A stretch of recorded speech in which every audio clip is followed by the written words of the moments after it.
Mga ampalaya ito yung maliliit dito guys. Manguha tayo. Maliit lang yung bunga niya. Na-scam ako. Ayan, meron isa.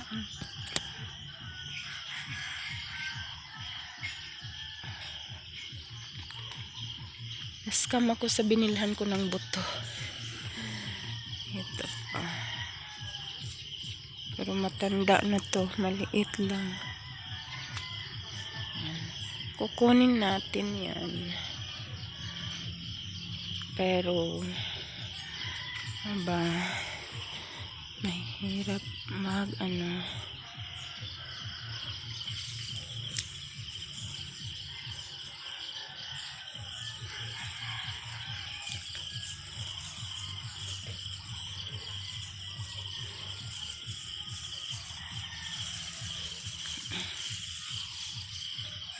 ayan guys. Wait, kukuha muna pala tayo ng gunting. Ayan. Kunin natin yan. Ulit pa. Wait lang guys.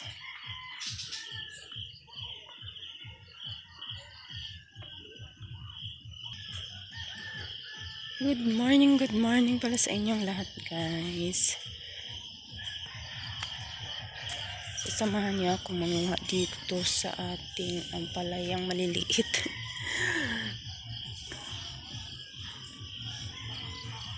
Alanganin pa yung iba.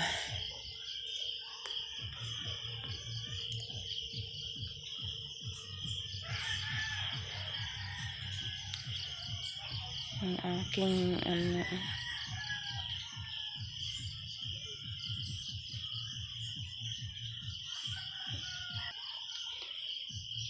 ang aking okra kinain ng uod.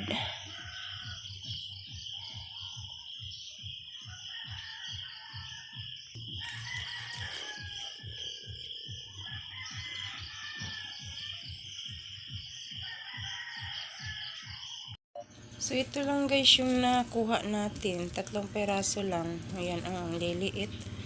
So meron ako ditong tirang ulam. Ayan. Corn beef at saka baboy. Sayang naman kasi para hindi siya masayang. Ayan ilalagay natin, isasahog natin dito sa ating 3 perasong ampalaya. Ayan. So, ayan na guys yung ating ampalaya. Nahiwa na natin. So, igigisa lang natin siya sa bawang at sibuyas. Ganun. So, umpisa na natin. Kalimutan ko pala lagyan ng asin guys.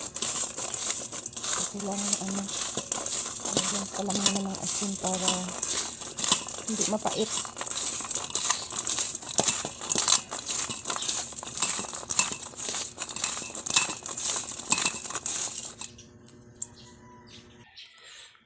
Tapos, hugasan.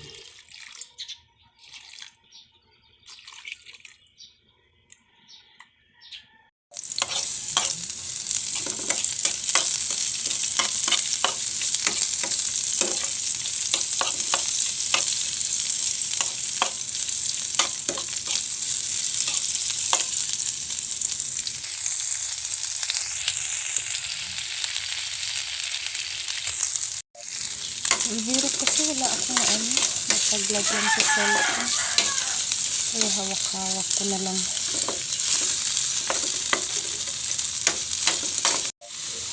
Ayan na guys, yung ating sauce ampalaya.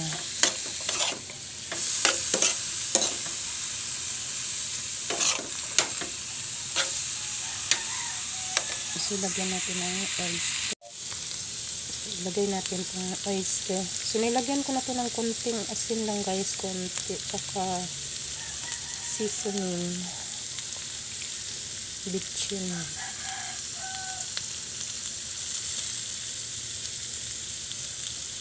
Ayan.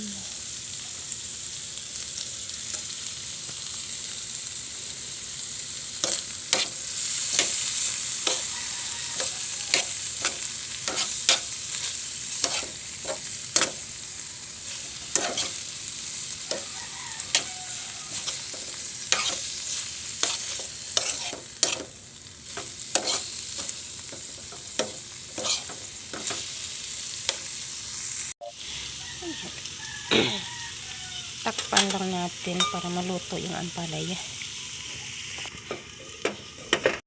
So, ayan na guys. Luto na yung ating ampalaya. Ayan, may ulam na tayo. Dalawa lang naman kami kakain guys. So, tamang-tama lang sa isang kainan namin. Ayan. Thank you so much guys ulit sa inyong panonood, sa inyong suporta. Bye-bye.